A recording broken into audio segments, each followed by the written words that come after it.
Pues nosotros que vamos a conectar con nuestro primer invitado de la tarde, con Aboud Ongi, analista geopolítico. Muy buenas tardes, Aboud. Buenas tardes, un gusto como siempre saludarles. Un placer tenerle con nosotros en Negocios Televisión y feliz Navidad, lo primero. Quería preguntarle sobre las recientes maniobras militares que hemos visto durante el día de hoy de China alrededor de Taiwán y también sobre la respuesta defensiva de la isla. ¿Cómo evalúas este riesgo de escalada militar en el Pacífico y también la implicación o posible implicación por parte de Estados Unidos? Exactamente, yo veo que todo lo que se relaciona con la geopolítica corresponde a una sola ecuación mundial que requiere cierto tipo de equilibrio en las diferentes partes. ¿Eso qué quiere decir?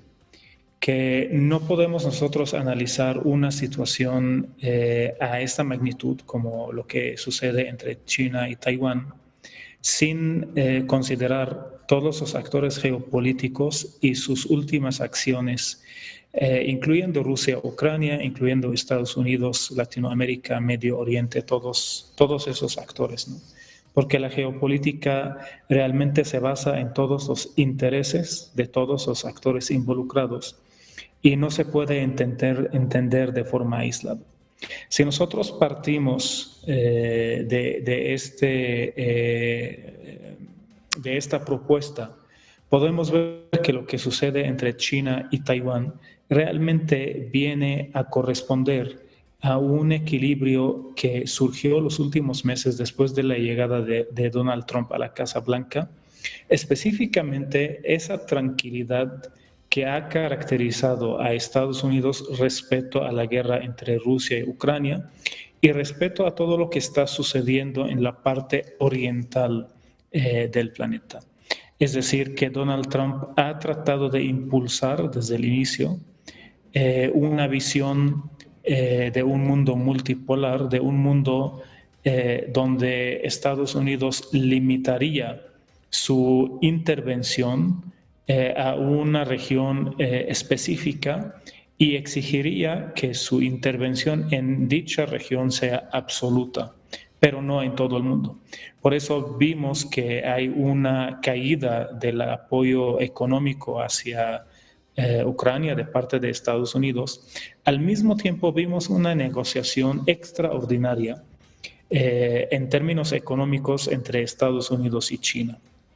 Es decir, hasta cierto grado podemos entender que Donald Trump le está dando más margen de maniobra a China y a Rusia y a todas esas potencias económicas y militares de la parte oriental del planeta a cambio de que le den cierto tipo más de libertad en todo lo que es el continente americano. Ahora, si nos concentramos un poquito más en el tema de China y Taiwán, independientemente a los raíces históricos de este conflicto, aquí vemos dos puntos importantes. El primero es que China responde de dos formas a lo que antes, hace una semana, decían en una intervención o un apoyo militar, una venta de armamento de parte de diferentes empresas estadounidenses a Taiwán. Específicamente vimos que China lanzó sus sanciones a 20 empresas bélicas de Estados Unidos, específicamente por el tema de la venta de armamentos a Taiwán. Ahora, esto también tenemos que entenderlo desde el punto de vista económico de la industria militar. Lo he mencionado en diferentes ocasiones aquí en Negocios TV, que el conflicto militar en sí es una forma de desahogar una industria militar. La industria militar, como cualquier otro tipo de industria, requiere producción, requiere almacenamiento, y para que siga la producción debe de haber un tipo de desahogamiento, de desahogar todo tipo de almacenes militares. Entonces viene ahí esa venta de armamento a Taiwán que aparentemente preocupa a China. Digo aparentemente porque no creo que ese tipo de venta podría escalar el conflicto a algo más de lo que estamos hoy en día.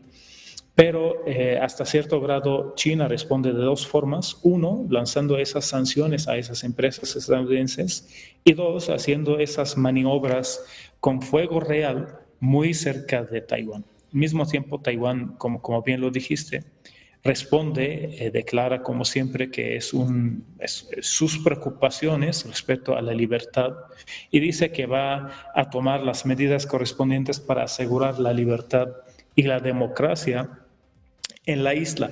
La otra forma que China respondió es cuando rompe con la producción militar. China acaba de lanzar su avión J-20A, que realmente escala el tipo de aviones que produce China a un nivel más alto, donde realmente ya puede competir con el tipo de aviones que produce Estados Unidos. Entonces, insisto, sí vemos algún tipo de movimiento militar, pero si nosotros tratamos de analizarlo desde un punto de vista panorámico, desde un punto de vista un poco más global, no me preocuparía tanto. Es decir, yo no veo que ese conflicto podría escalar a algún tipo de una guerra que involucre más actores o hasta cierto grado una guerra mundial. No va a suceder eso. Probablemente vamos a ver más fuerza de parte de China aplicada sobre Taiwán. Podemos ver un conflicto limitado, así como está la situación en diferentes otros países. ¿Por qué limitado? Porque los actores occidentales se encuentran en dos escenarios.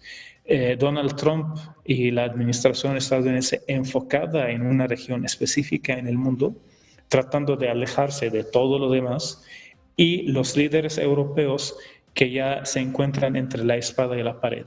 Ya no saben a quién apoyar, ya no sienten el respaldo de Estados Unidos que sentía antes. Entonces, todos esos factores realmente van a dividir el mundo en diferentes regiones geopolíticos aislados, pero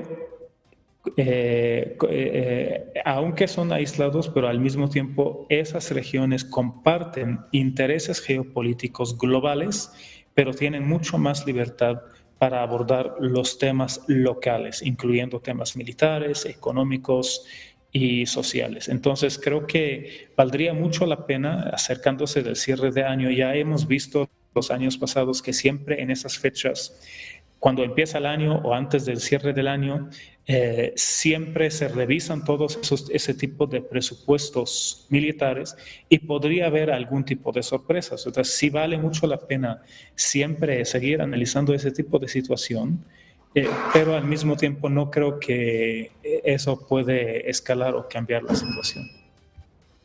Además, quería preguntarte también sobre los informes cruzados sobre ese supuesto ataque ucraniano a la residencia de Putin, que Zelensky ya los ha negado. De hecho, está teniendo conversaciones con el canciller alemán Friedrich Merz, al que también le comentaba que todos estos ataques son fake news, son falsas noticias por parte de Rusia. ¿Qué impacto podría tener esta nueva narrativa en las negociaciones de paz justo en estos momentos en los que están precisamente intentando llegar, antes de que acabe el año, al menos a posibles entendimientos entre Rusia y Ucrania?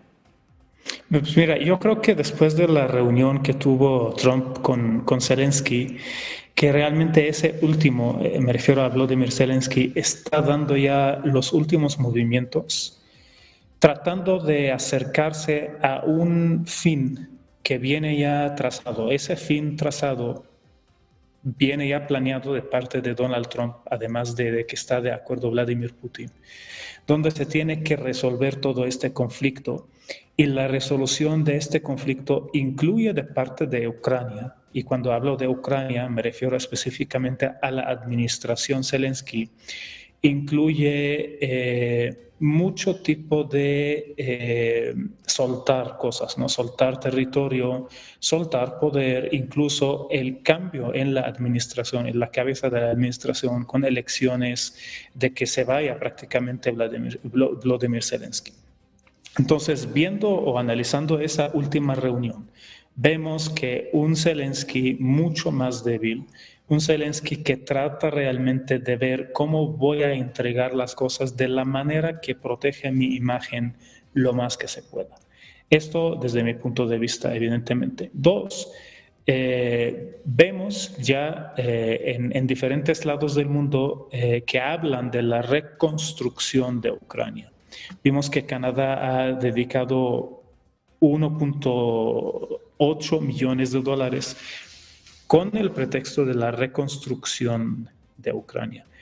Cuando hablamos de reconstrucción, estamos hablando de una etapa postguerra, una etapa que ya los países están viendo que ya esto ya se está acabando.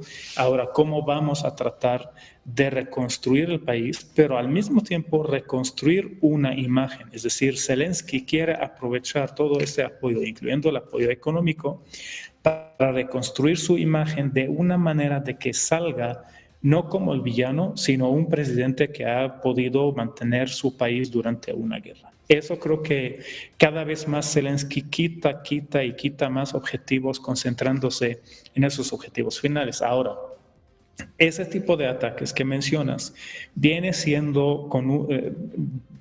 desde mi punto de vista con un mensaje mediático. Se trata aquí de mantener algún tipo de sentimentalismo público para no mostrar una debilidad absoluta. Entonces creo que va más allá en ese sentido, porque realmente los factores todos apuntan a un fin del conflicto a favor de Rusia, independientemente de la opinión personal de cada uno de nosotros de todo ese conflicto. Y independientemente de la preocupación europea, que hasta cierto grado también tenemos que entender que está muy impulsada esa preocupación por las administraciones europeas actuales, independientemente de todo esto, es un hecho que el conflicto entre Rusia y Ucrania lo va ganando Rusia cada vez más. Y es un hecho porque si revisamos nosotros el plan de paz favorece mucho a Rusia porque tiene una posición mucho más fuerte. Entonces, yo creo que ese tipo de tácticas militares hay que entenderlo siempre dentro del contexto del mensaje mediático que está tratando de transmitir, uno. Y dos, no hay que olvidar que todos esos factores, incluyendo lo que mencioné en la primera intervención sobre esa ecuación geopolítica única y global, no conviene a ningún lado, a ninguno de esos actores que la guerra entre Rusia y Ucrania pueda escalar más. Eso no va a suceder. No veo un riesgo hacia la Unión Europea en términos militares. Sí veo un riesgo en términos económicos y en términos energéticos, porque la Unión Europea jugó mal sus cartas, uno. Y dos, Donald Trump, la administración estadounidense que siempre ha apoyado a la Unión Europea, se ve mucho más limitada, dejando a Europa, como dije al principio, entre la espada y la pared. Pues muchísimas gracias por acompañarnos durante el día de hoy, Abu Donji, analista geopolítico, y por destacar en estos momentos tan claves, sobre todo en el marco de la tensión entre Rusia y Ucrania. Que tengas muy buen resto del día y feliz Navidad. Encantado, feliz año también.